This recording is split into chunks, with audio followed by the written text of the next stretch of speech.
morning. Welcome to Hope Unitarian Church, where our mission is seeking hope, love, and justice, together in community.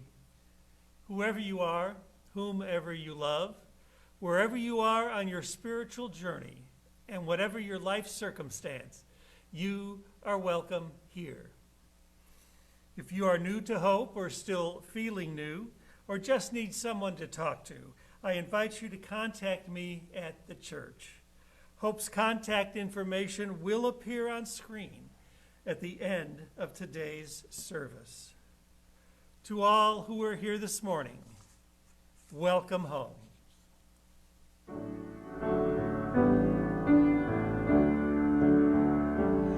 We are here together in this holy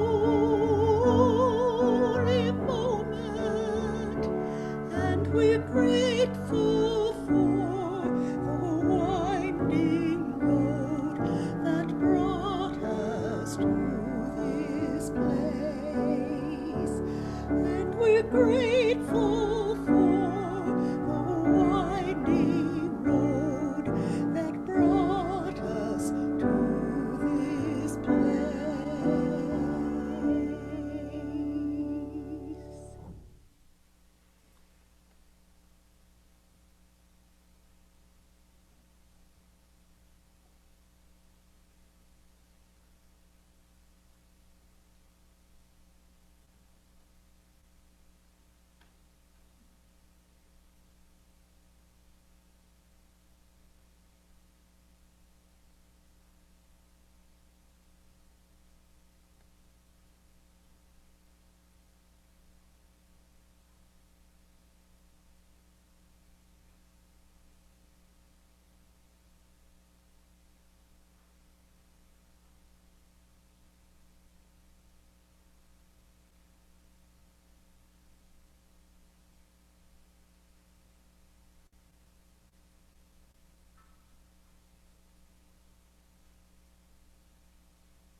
The flaming chalice, symbol of our living faith, burns brightly. Let's say our unison words for chalice lighting. We light this beacon of hope, sign of our quest for truth and meaning, in celebration of the life we share together. There is wisdom in waiting. May we nurture the gift of patience. There is power in waiting. Let us not underestimate our influence. There is freedom in waiting. May we learn to rest in ambiguity. Spirit of life, we entered this season in anticipation of better days. Please join me in reciting our living covenant. Love is the spirit of this church, and service its law. This is our great covenant, to dwell together in peace, to seek the truth in love, and to help one another. Please lift your voices to sing hymn number 203 in the gray hymnal, All Creatures of the Earth and Sky.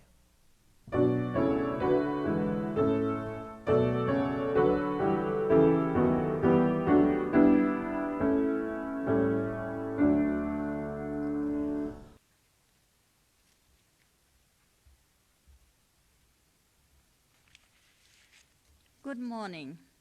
I'm Elke Johnson, and I have a few announcements to make.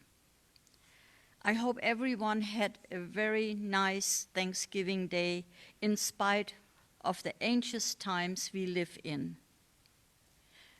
Hope Church wants to continue our Star Tree tradition, and Lindsay House will be the recipient of our gifts this Christmas. You can read all the details in This Week at Hope. If you ever have felt uneasy about leaving letters or something else in the Hope's mailbox, well, we are safer now. We have a post office box, and it is a lot safer. You will find the P.O. box number in our newsletter. Also, the new membership directory is available. Check with Molly, and she will be able to get you one. The spirituality workshops for the beginning is starting the beginning 13th December. Contact Barbara Witt for details. And that's all for today.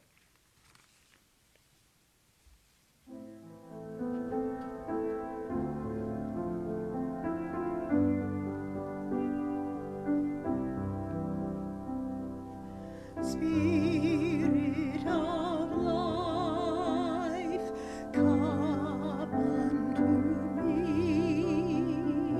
Sing in my heart all the stirrings of compassion. Blow in the wind, rise in the sea. Move in the hand, giving life the shape of justice. Roots hold me close, wings set me free. Spirit of life, come to me, come to me.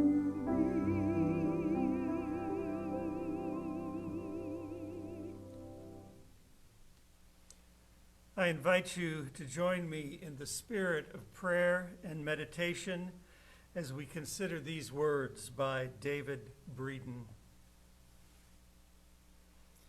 We cry out in grief at the suffering we see. People, all living things, the planet.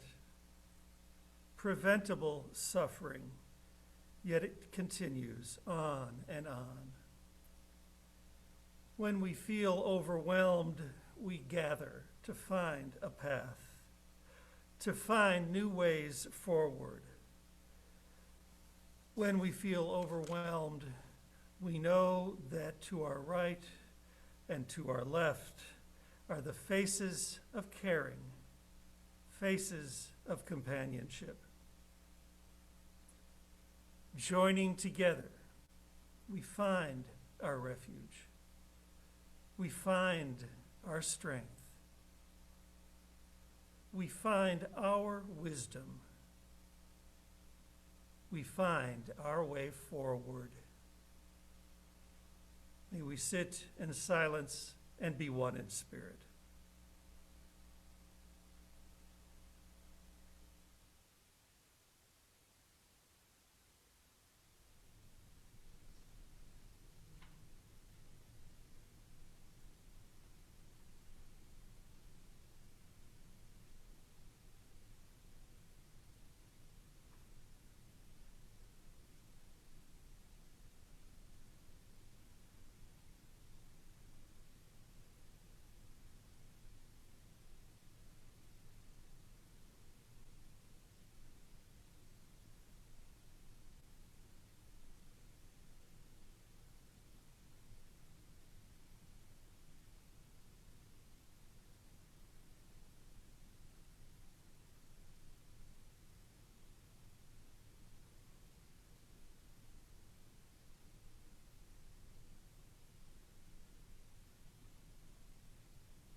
Amen.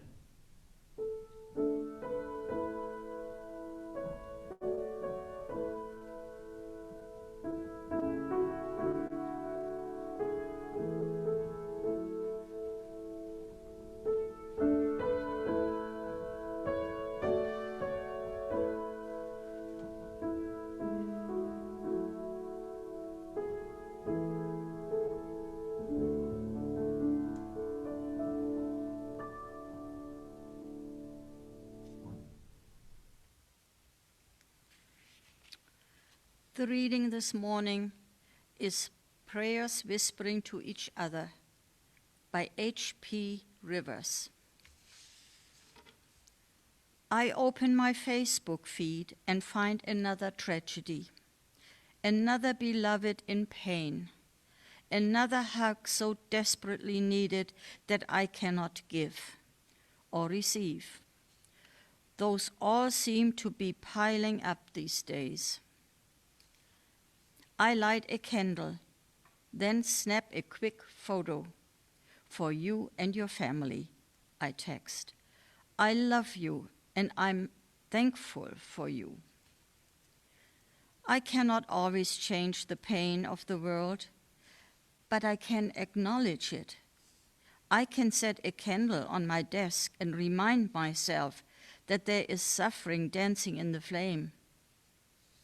I can send a photo to a friend, to the group chat, to the mother of the child in the hospital, to say, I cannot lessen your pain, but I can sit with it, with you, even from a distance.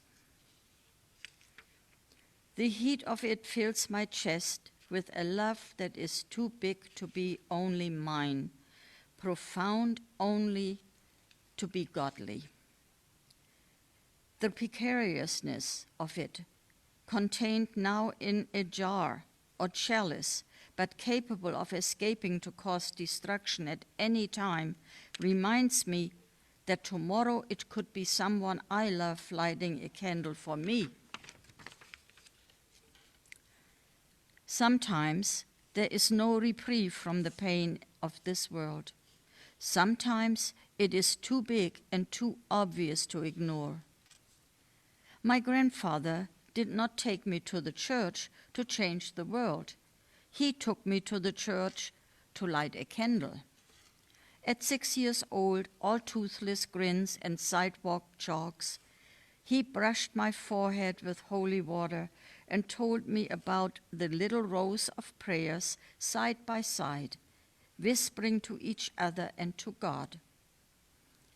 At 17, he sent me to the Vatican and said, light a candle for the family. I light candles for my family, the family that knows no form, no patriarchy, no mothers or fathers or leaders or sheep. My family is spirit, my family of love, my family of tears and sweat and healing and grace, dancing together in the flame towards a brighter tomorrow.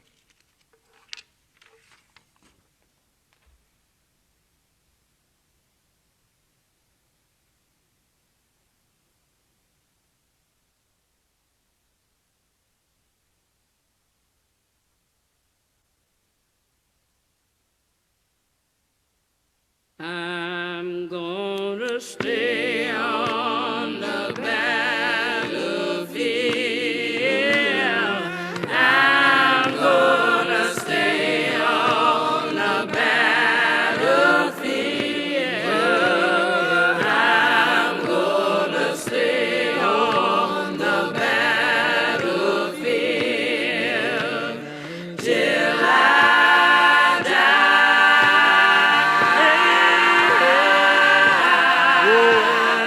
I'm gonna stay on the battlefield. I'm gonna stay on the battlefield. I'm gonna stay on the battlefield until I I had come into the city carrying life in my eyes amid rumors of death, calling out to everyone who would listen. It is time to move us all into another century, time for freedom and racial and sexual justice, time for women and children and men, time for hands unbound. I had come into the city wearing peaceful breasts, and the spaces between us smile. I had come into the city carrying life in my eyes. and they followed us in their cars with their computers, and their tongues crawled with caterpillars, and they bumped us off the road, turned over our cars, and they bombed our buildings, killed our babies, and they slaughtered our doctors, maintaining our bodies, and their courts changed into confessionals. But we kept on organizing, we kept on teaching, believing, loving, doing what was holy, moving to a higher ground, even though our hands were full of slaughtered teeth. But we held out our eyes, delirious with grace. But we held out our eyes, delirious with grace.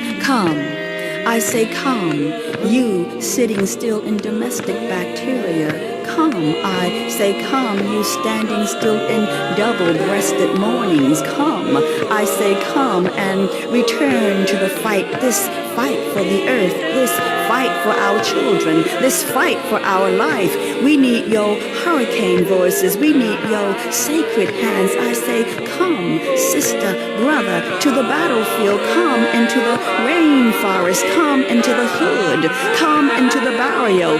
Come into the schools. Come into the abortion clinics. Come into the prisons. Come and caress our spines. I say, come, wrap your feet around justice. I say, come, wrap your tongues around truth. I say, come, wrap your hands with deeds and prayer. You brown ones, you yellow ones, you black ones, you gay ones, you white ones, you lesbian ones. Come, come, come, come to this battlefield called life. Call life, call life, call life, call life, call life, life, life, life, life, life.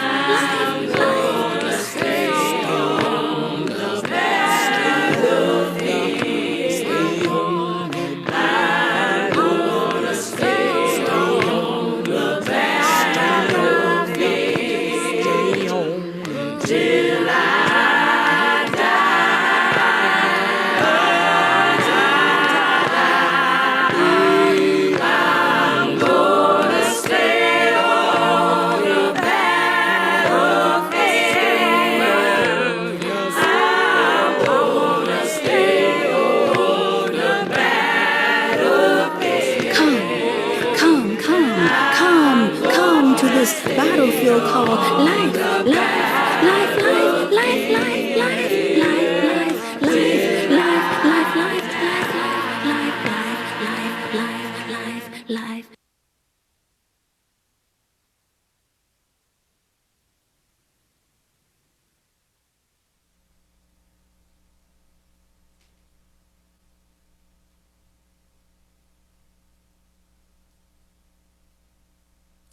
This is the last in a series of 10 sermons on the nature of hope, and a fitting topic for religious congregations with a polity that relies and celebrates volunteerism. Those who genuinely give of themselves are generally both happy and hope-filled, because restlessness is at their core. And righteousness is the conduit through which they release this energy. These restless and righteous people are called Unitarian Universalists, and their approach to the work and witness of the church is referred to as shared ministry. It is a road less traveled, given all of the cheap grace that is hawked by those who favor light religion over right religion. Simply put, being a Unitarian Universalist is hard work, or at least it should be.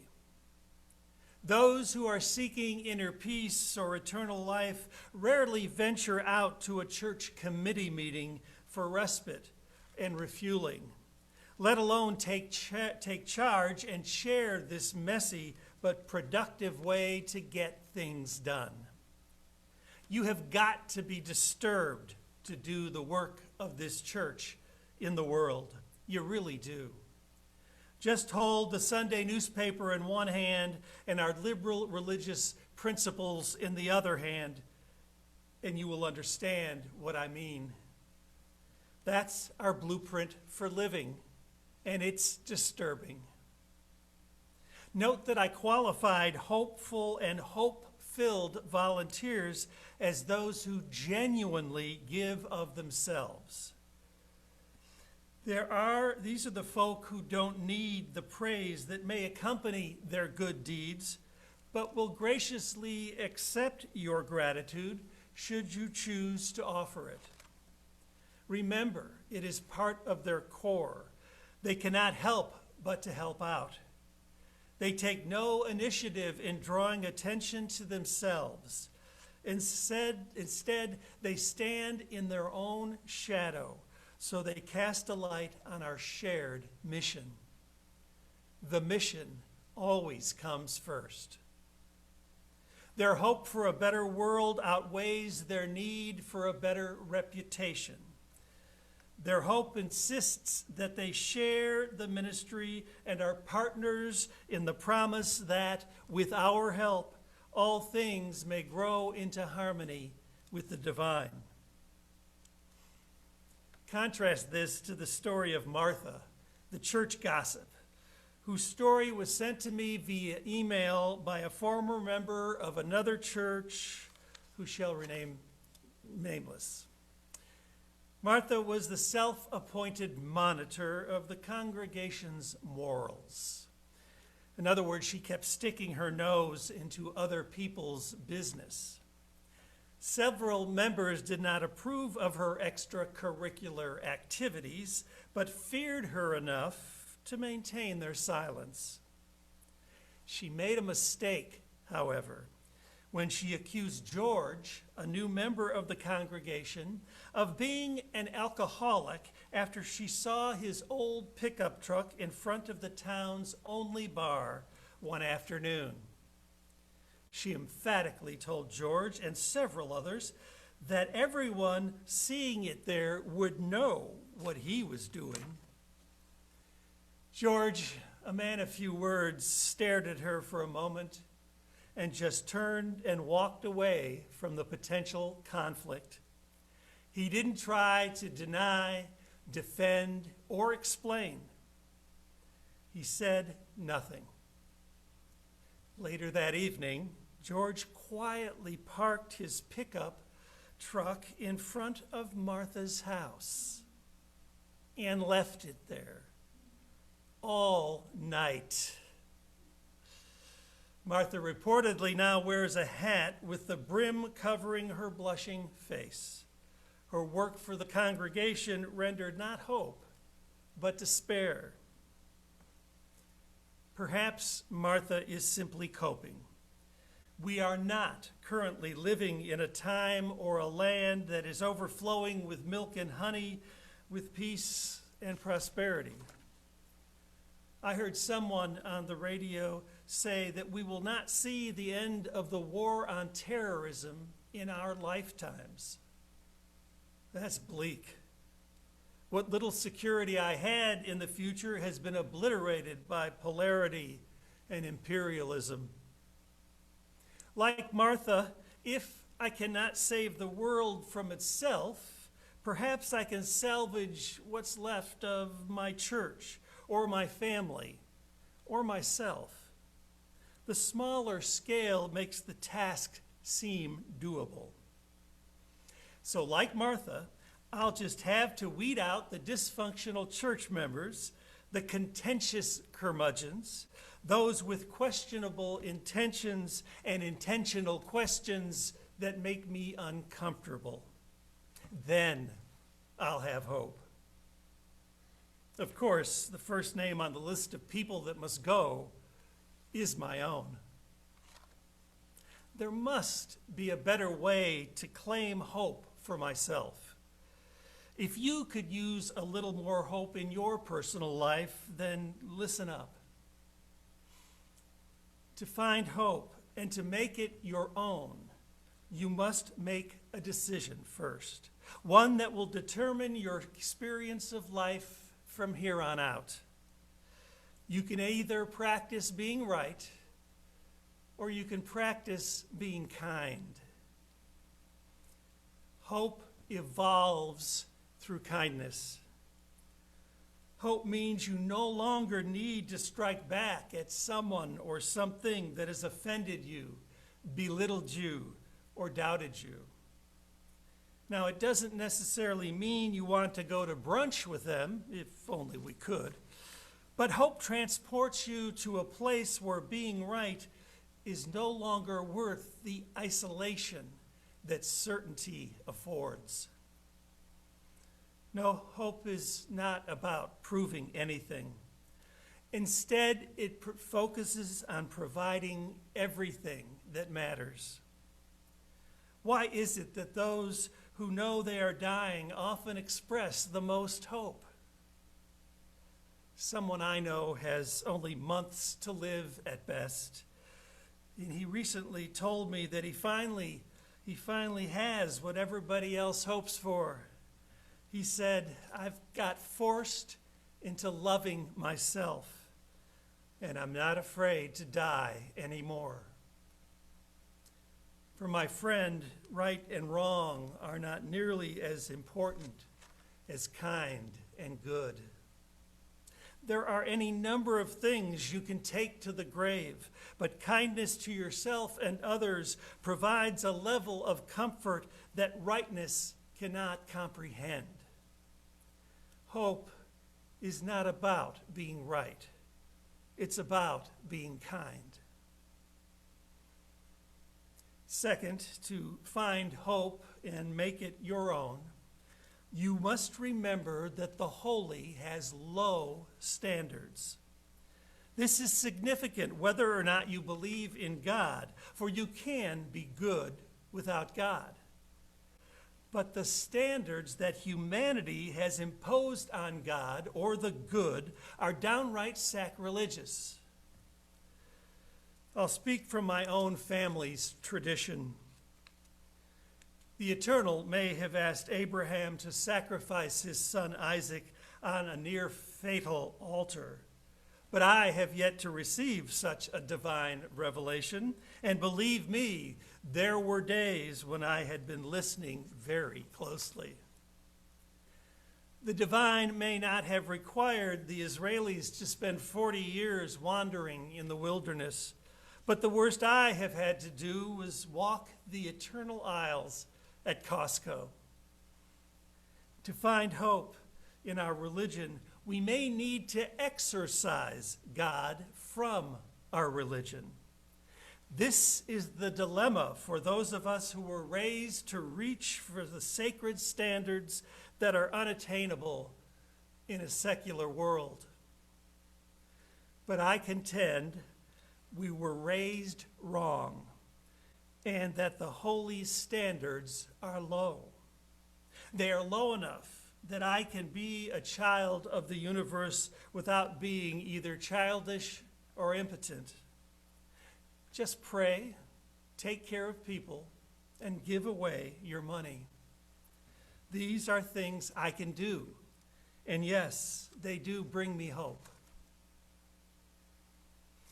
There is an old Hasidic tale that says when we do these things, when we pray, take care of others, and give away our money, that these actions lay hope on our hearts. Then, when your heart breaks, hope can fall inside.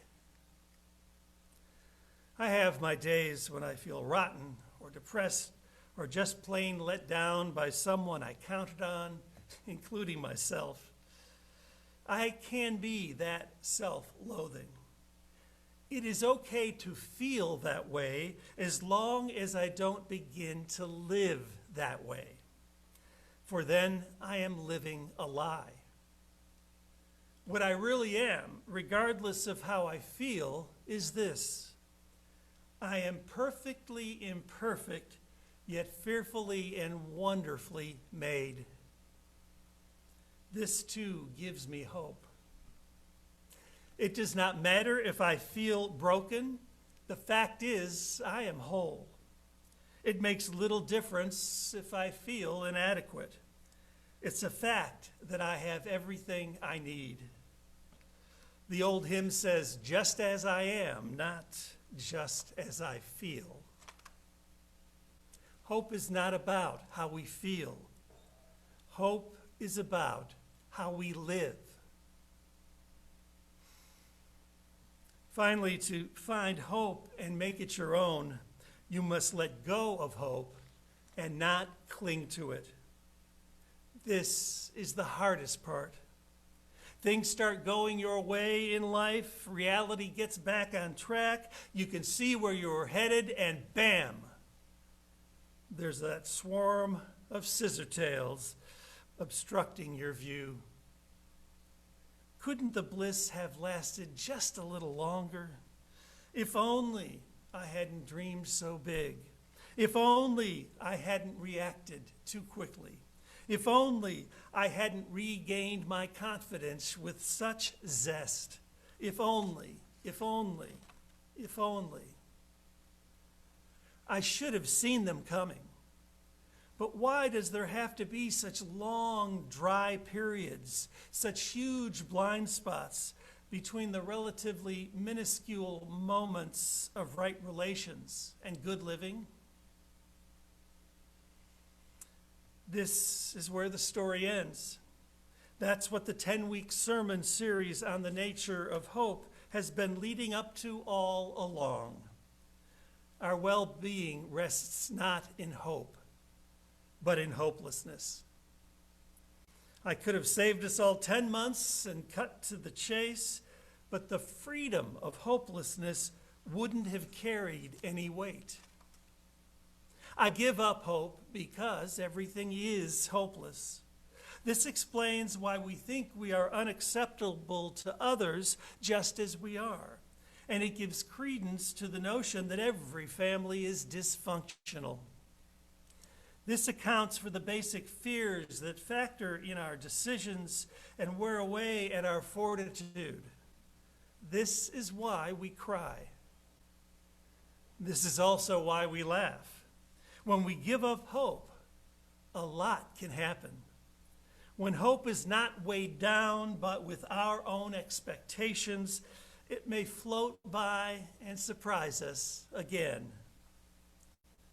Hope is not logical. Hope cannot be bought or sold. Hope loves disguises. It often takes us by surprise. In the meantime, life happens. I don't know about you, but I spend most of my time in the meantime. Hope is not living the life you long for. It is living life as it is. The poet Emily Dickinson says, "Hope is the thing with feathers that preaches in the soul and sings the tune without the words and never stops at all. And sweetest in the gale is heard, and sore must be the storm that could abash the little bird that kept so many warm. I've heard it in the chillest land and on the strangest sea. Yet never, in extremity, it asked a crumb of me." An anti-war protester stands outside the White House with a lighted candle night after night. A reporter asks him, "Do you really think you are going to change the world by standing out here alone at night with a candle?" Out of the shadows of the dancing flame, the protester replies, "I don't do it to change the world. I do it so the world won't change me." To the wonder of hope and the glory of life. December's generosity recipient is Lindsay House, a Tulsa-based agency that empowers families on their journey to independence. Lindsay House offers furnished apartments and an environment that offers safety, structure, support, and encouragement so participants can grow and become the moms their children need. Learning to budget resources is also a required part of the program. Today's offering in its entirety supports Lindsay House. If you are visiting with us for the very first time, you need only pass the virtual plate. You are our guests, and we're glad you're here. May today's offering reflect our highest aspirations for the work of this church in the world.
Let's read our offertory response together. We build on foundations we did not lay. We warm ourselves at fires we did not light. We sit in the shade of trees we did not plant. We drink from wells we did not dig. We profit from persons we did not know. We are ever bound in community. Now let's sing our closing hymn, number 134 in the gray hymnal. Our world is one world.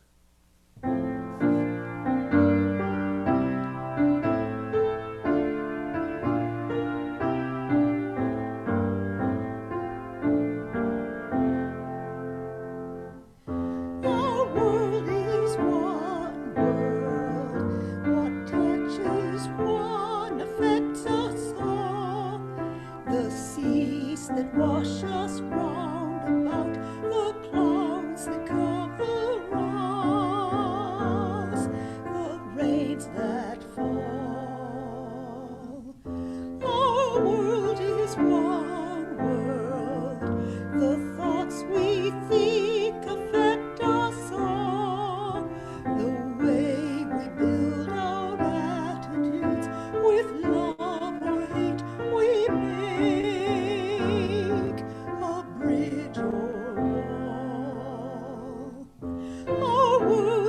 One world, its ways of wealth affect us all. The way we spend, the way we share, who are the rich or poor.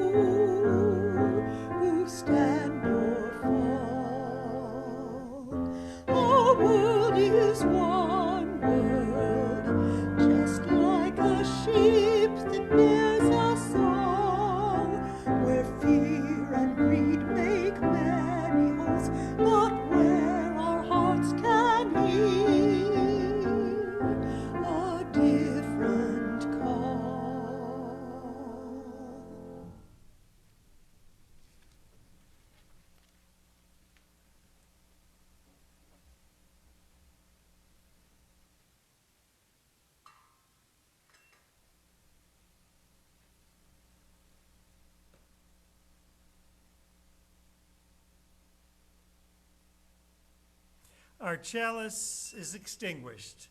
Please say these words. We extinguish this flame, but not the light of truth, the warmth of community, or the fire of commitment. These we will carry in our hearts until we are together again.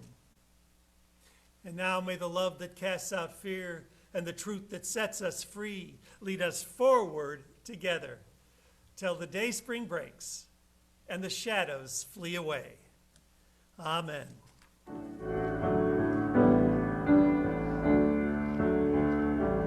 We have spent time together, and these holy moments give us strength to go down the winding road until we meet again. And my hope for you is a peace that's true until we meet again.